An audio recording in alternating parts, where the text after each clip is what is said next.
वंदे मातरम को लेकर सियासी जंग छिड़ती दिख रही है। कांग्रेस की सीडब्ल्यूसी में लिए गए फैसले की अब चौतरफा निंदा हो रही है।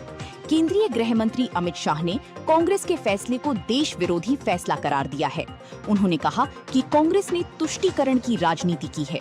अमित शाह ने कहा कि 1937 में कांग्रेस पार्टी ने मुस्लिम तुष्टीकरण के लिए वंदे मातरम के 2 टुकड़े करके देश के विभाजन की नींव डाली, जिसके बाद पाकिस्तान का जन्म हुआ।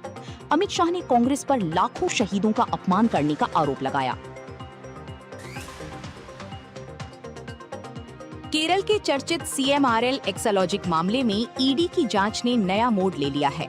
जांच एजेंसी ने दावा किया है कि पूर्व मुख्यमंत्री पिनराई विजयन की बेटी वीणा विजयन से जुड़े ठिकानों पर हुई तलाशी के दौरान ऐसे हस्तलिखित रिकॉर्ड मिले हैं जिनमें करोड़ों रुपए के लेन देन और दुबई तक रकम भेजे जाने का विवरण दर्ज है। एजेंसी का दावा है कि इन रिकॉर्ड्स में करीब 20 करोड़ 5 लाख रुपए के लेन देन का हिसाब दर्ज है। भारत में अमेरिकी राजदूत सर्जियो गूर जम्मू कश्मीर और लद्दाख के 2 दिवसीय दौरे पर श्रीनगर पहुंचे।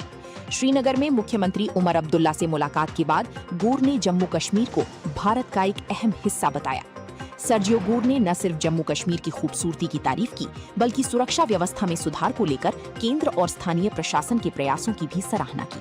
खास तौर पर जम्मू कश्मीर को भारत का एक अहम हिस्सा बताना और सुरक्षा व्यवस्था में सुधार की तारीफ करना भारत के लिए एक महत्वपूर्ण कूटनीतिक संदेश माना जा रहा है। नई दिल्ली में रक्षा मंत्री राजनाथ सिंह और जापान के रक्षा मंत्री शिंजिरो कोइजुमी के बीच द्विपक्षीय बैठक हुई।